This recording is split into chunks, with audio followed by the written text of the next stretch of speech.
भाजपा के चतरा लोकसभा प्रत्याशी कालीचरण सिंह नामांकन करने जा रहे हैं और उसे लेकर तैयारियां पूरी हो चुकी हैं। 26 अप्रैल को नामांकन करेंगे और पार्टी पदाधिकारियों और कार्यकर्ताओं के साथ कालीचरण सिंह ने चतरा शहर का भ्रमण किया और मुख्य बाजार के सभी दुकानदारों और व्यापारियों को शुक्रवार को होने वाली नामांकन रैली के लिए आमंत्रित किया। बीजेपी कार्यकर्ता घर घर जाकर दुकानदारों से मिलकर जनसभा में आने का न्योता देते हुए देखे गए।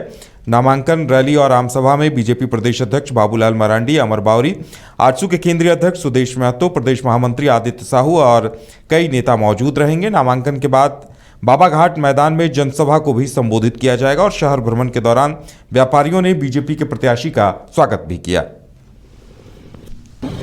कितना जोश उत्साह है। स्वाभाविक है, चतरा लोकसभा क्षेत्र के देश के आजादी बाद पहली बार कोई व्यक्ति चुनाव लड़ रहा, स्थानीय कार्यकर्ता। स्वाभाविक है, कार्यकर्ता में जनता में उत्साह है। सभी कार्यकर्ता आ रहे हैं कल नॉमिनेशन में मेरा उत्साह वर्धन करने के लिए, स्नेह करने के लिए, आशीर्वाद बुजुर्ग लोग करने आ रहे हैं। माना जाता है कि झारखंड का सबसे सेफ सीट है ये भाजपा। ये तो मैं अपने नहीं बता सकता हूँ, ये हमारे चतरा लोकसभा क्षेत्र की जनता बता सकती है, कार्यकर्ता बता सकते हैं। मैं तो केवल हाथ जोड़ रहा हूँ, लोगों से घर का बेटा होने का एहसास करा रहा हूँ, लोगों से प्रणाम कर रहा हूँ, आशीर्वाद दे रहा हूँ, चलता चल रहा हूँ। कौन कौन लोग कल मुख्य अतिथि रहेंगे? हमारे आदरणीय प्रदेश अध्यक्ष बाबूलाल जी मरांडी रहेंगे, अमर जी बावरी रहेंगे, ये दो रहेंगे, लोकसभा के प्रभारी आदित्य साहू जी रहेंगे, हमारे सभी जनप्रतिनिधि रहेंगे, पूर्व वर्तमान सभी रहेंगे, सभी प्रदेश के और जो अन्य पदाधिकारी हैं, जिले के अध्यक्ष हैं, तीनों जिला के सब रहेंगे। चतरा संसदीय क्षेत्र की जनता के लिए कोई अपील? घर का बेटा हूँ, आप कल पहले उत्साह मेरा बढ़ा लें, फिर इतना मत दे दें मुझे कि जब आपके सामने से गुजरूं तो मेरा सर झुका रहे, कभी सर उठा न सकूं, ये इतना स्नेह मुझे चाहिए।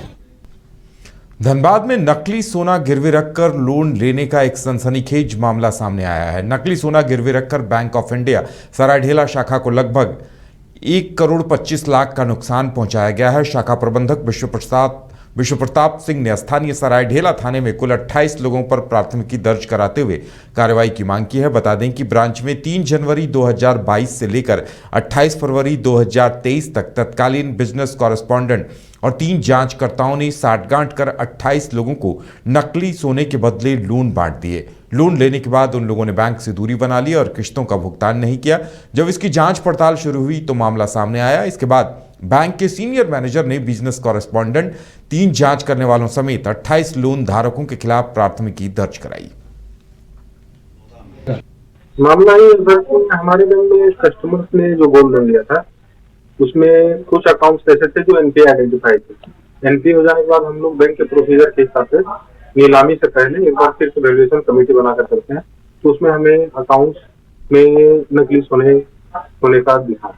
जब हमने दूसरे मेथड से वैल्यूएशन कराया तो उसके बाद पूरा पोर्टफोलियो का करवाने के बाद अराउंड 28 कस्टमर्स के 42 अकाउंट में नकली सोने का संज्ञान सामने। फिर हमने उससे एफआईआर दर्ज करवाए तो बैंक का इंटरनेट प्रोसेस चालू है। रांची के वरीय पुलिस अधीक्षक चंदन कुमार सिन्हा ने बताया कि पुलिस को सूचना मिली कि अवैध हथियार के साथ 2 लोग किसी घटना को अंजाम देने वाले हैं। इस सूचना के आधार पर विशेष टीम का गठन किया गया। गठित टीम की तरफ से बड़गांव स्थित छठ तालाब के पास मोटरसाइकिल से जा रहे 2 युवकों को पकड़ा गया। दोनों से नाम पता पूछने पर एक ने अपना नाम मोइन अंसारी और दूसरे ने गुलफसर अंसारी बताया। ये दोनों ठाकुरगांव रांची के ही रहने वाले हैं। दोनों से तलाशी के क्रम में एक युवक के पास से कमर में छुपा कर रखा एक लोडेड देसी कट्टा बरामद किया गया। ये लोग रोड रॉबरी और छिनतई जैसी घटनाओं को अंजाम दिया करते थे। 2 आदमी अरेस्ट हुआ है। उस दोनों के पास जो है इलीगल वेपन था और इस वेपन को लेकर वे लोग क्राइम करने वाले थे। इस क्राइम को प्रिवेंट किया गया, उनका वेपन सीज किया गया है। इसमें भी 2 आदमी अरेस्ट हुए हैं। किस तरह के ये अपराधी हैं? कौन? बैकग्राउंड क्या है इन लोगों का? किस तरह का अपराध को अंजाम देते हैं? जो हथियार वाले हैं ये लोग जो है मेनली जो है रोड रॉबरी, छिनतई सब तरह का काम करते हैं। तो उसमें ये अरेस्ट हुए हैं। बाकी हम लोग इंट्रोगेट कर रहे हैं और तब इनके कांडों का खुलासा होगा। कैसे पकड़े गए? चेकिंग में या फिर? ये चेकिंग के बारे में। सर कहाँ के हैं ये लोग? ये लोग रहने वाले जो है ये दोनों ठाकुरगांव के रहने वाले हैं। किस थाना क्षेत्र से? ठाकुरगांव थाना क्षेत्र सदर होगा ठाकुरगांव। रांची पुलिस ने करोड़ों की ठगी करने वाले आरोपी को दबोचने में सफलता हासिल की है। वरीय पुलिस अधीक्षक ने बताया कि आरोपी दीपक श्रीवास्तव अलग अलग नाम बताकर लोगों से ठगी करता था। वो बिहार के आरा जिला के निवासी है। सिटी एसपी की टीम ने मिशन मोड में इसकी गिरफ्तारी की। आरोपी के पिता वन विभाग में रेंजर थे और उनके देहांत के बाद वो कोडरमा में अनुकंपा पर नौकरी करने लगा था। ठग है दीपक श्रीवास्तव, बहुत बड़ा ठग है दीपक श्रीवास्तव, जो अलग अलग नाम से लोगों से ठगी कर रहा है और बहुत बड़े राशि की ठगी कर रहा है। सिटी एसपी ने एक टीम बनाई और इसमें जो है डीएसपी, सिटी, टेक्निकल सेल की टीम, हमारे जिले का अन्य पदाधिकारी मिशन मोड में लगे और तब जाके साथी की गिरफ्तारी हुई। गिरफ्तारी के पहले से भी सूचना थी और बाद में जब हम लोगों ने से इंट्रोगेशन किया तो लग रहा है कि ये आदमी उन्हें ऑलमोस्ट 25-30 करोड़ की ठगी को कर ही चुका है।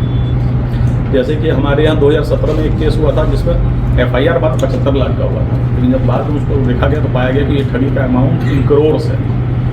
अभी 2-3 दिन पहले हमको लग रहा दमाड़ में एफआईआर हुआ, उसमें भी 70-75 लाख की बात आ रही है। हो सकता है वो इन्वेस्टिगेशन में और भी आगे बढ़े।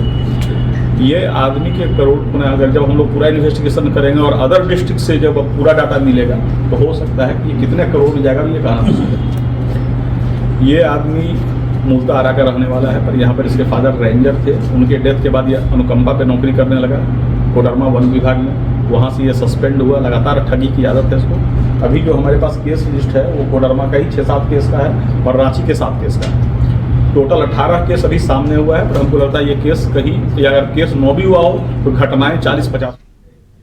प्रचंड गर्मी के मौसम में एक तरफ शीतल पेय पदार्थ जैसे कोल्ड ड्रिंक, सॉफ्ट ड्रिंक की मांग बढ़ जाती है, वहीं दूसरी तरफ धनबाद में इसकी बिक्री की आड़ में कई दुकानदार एक्सपायर कोल्ड ड्रिंक बाजार में धड़ल्ले से बेच रहे हैं। इसका खुलासा तब हुआ जब एक एनजीओ से जुड़ा एक युवा खुद कोल्ड ड्रिंक खरीदने पहुंचा और एक्सपायर कोल्ड ड्रिंक देखकर अवाक रह गया। जब उसने दुकानदार से इसकी शिकायत की तो दुकानदार ने अपनी गलती स्वीकार की और सारा दोष सप्लायर पर मढ़ दिया। वहीं संस्था के लोगों ने मीडिया से बातचीत के दौरान कहा कि शहर में धड़ल्ले से कई जगह एक्सपायर कोल्ड ड्रिंक बिक रही है, यहां तक कि स्टॉक पॉइंट पर भी एक्सपायरी कोल्ड ड्रिंक रखी जा रही है।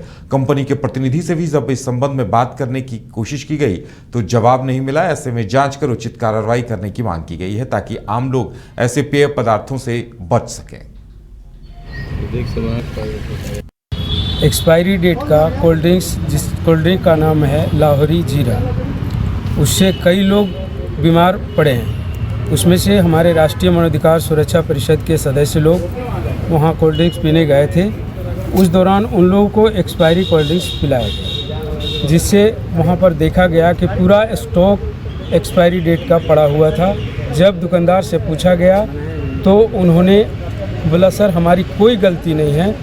वो किसी चुन्नू नाम का आदमी का नाम लिया, बिट्टू नाम का आदमी का नाम लिया। जब बिट्टू से संपर्क किया गया तो उन्होंने बाबूलाल अग्रवाल का नाम लिया, जो पुराना बाज़ार का रहने वाला है। और जब बाबूलाल अग्रवाल से बात किया गया तो बोला कि नहीं, हमने सप्लाई नहीं किया है।